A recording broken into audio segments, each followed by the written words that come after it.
At 11 years old, he was told he could stay safe. Instead, he climbed into the van. June 1944, Trieste, Italy. Just past curfew. Heavy fists struck the door of an apartment on Via della Conta. Inside stood a small boy and his grandmother. Police entered. They examined her papers. One word settled everything: Jewish. They told her to pack a bag. Then they looked at the boy's documents. Baptized Catholic, son of a mixed marriage. Under Italian racial laws, he was classified as Aryan. The officers paused. He could remain. His grandmother, they said, would return soon. But the boy had already lost his father years earlier. His mother was far away in Rome. War had closed the distance between cities. In that apartment, his grandmother was the only person he had. He looked at her, then at the open doorway. He said he would not be separated from her. The officers resisted. The boy did not. He climbed into the van and held her hand.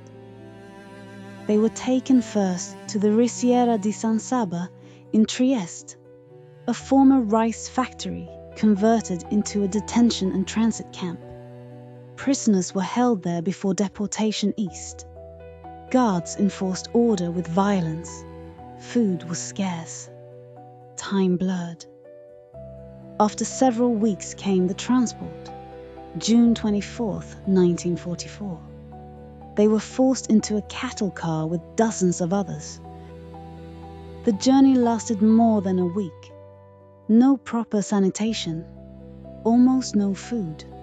Very little water. Bodies pressed against bodies as the train crossed Europe. On July 1st, the doors opened. Auschwitz-Birkenau.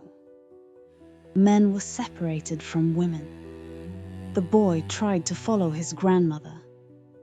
In the confusion, guards briefly allowed him to remain with the women's column. He believed he had solved the problem. But in the processing area, heads were shaved. Clothing was exchanged for thin garments. A new guard assessed the group and determined they were Jewish. They were directed toward the bathhouse. In Birkenau, that word often meant the gas chambers. Accounts differ on the exact moment, but during the movement between areas, the boy was pulled away from the line. He was redirected toward the men's quarantine sector B Auschwitz.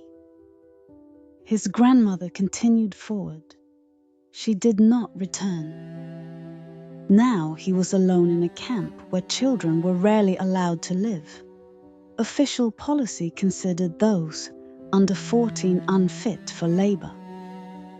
He told anyone who would listen that he was not Jewish, that he was Aryan, that there had been a mistake. A few days later, he approached a man in uniform walking through the camp. The officer was Dr. Heinz Thilo, an SS physician assigned to Auschwitz. The boy addressed him in German, which he had learned in school. He asked to be transferred back to the women's camp to find his grandmother. Dr. Thilo stopped. Witnesses later recalled that children his age were not meant to remain in the camp.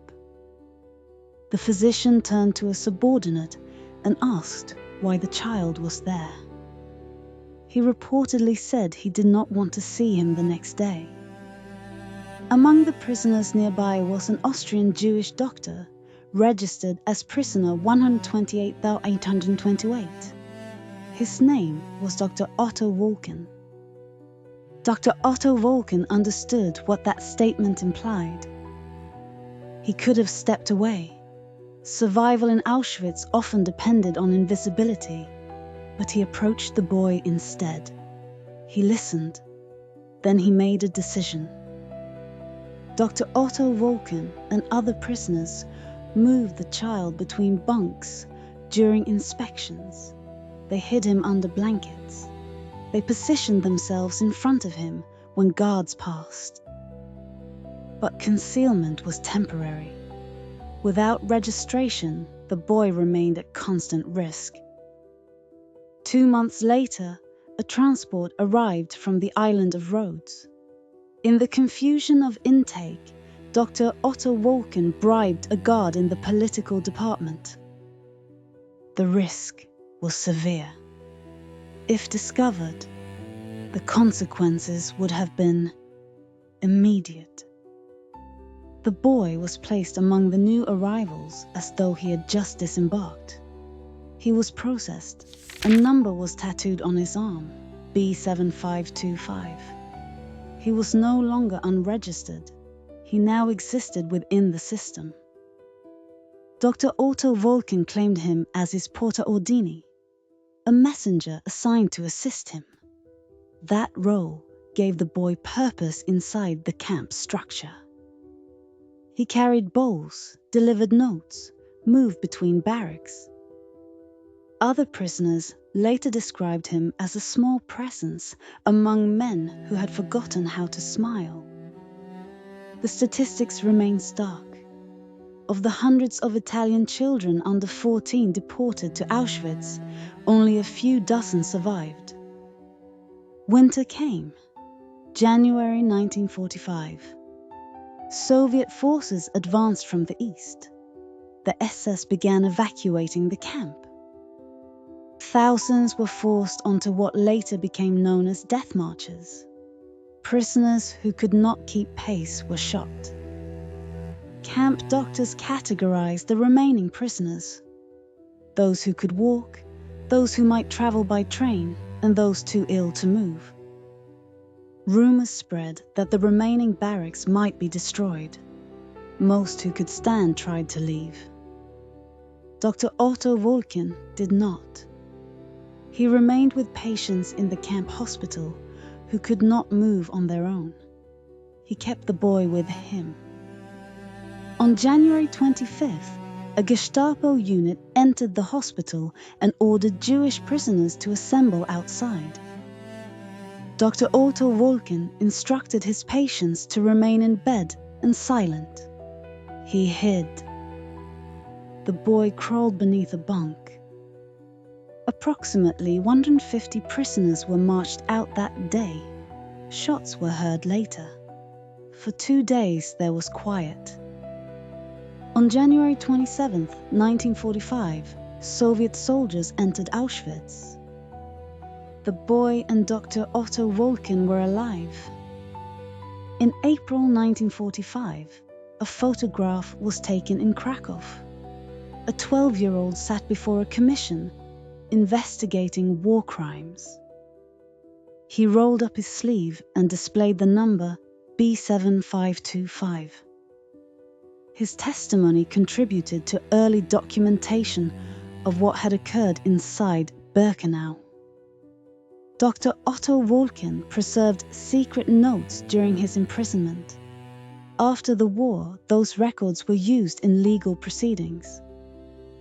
He testified at trials connected to Auschwitz, including in Frankfurt in 1964.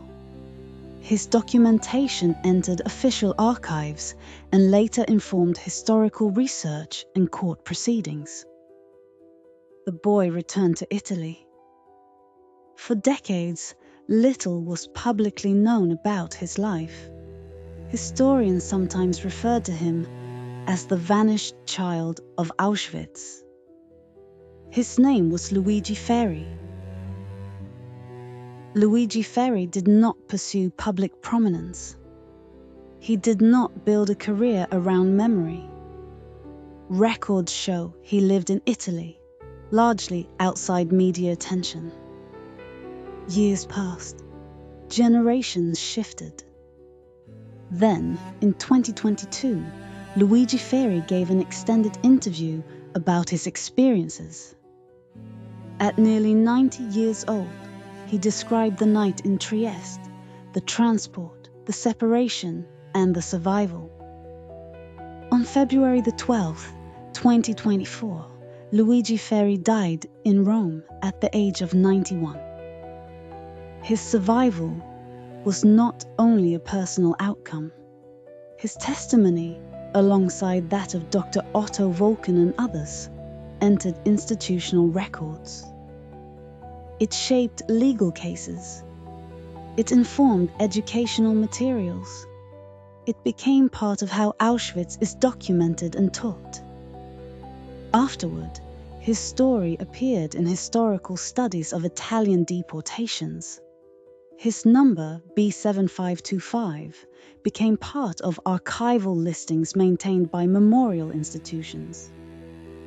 But before the testimony, before the archives, there was only a decision, a door open at night, an officer saying he could stay, and an 11-year-old choosing otherwise.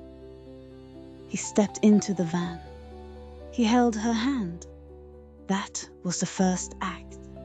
Everything else followed.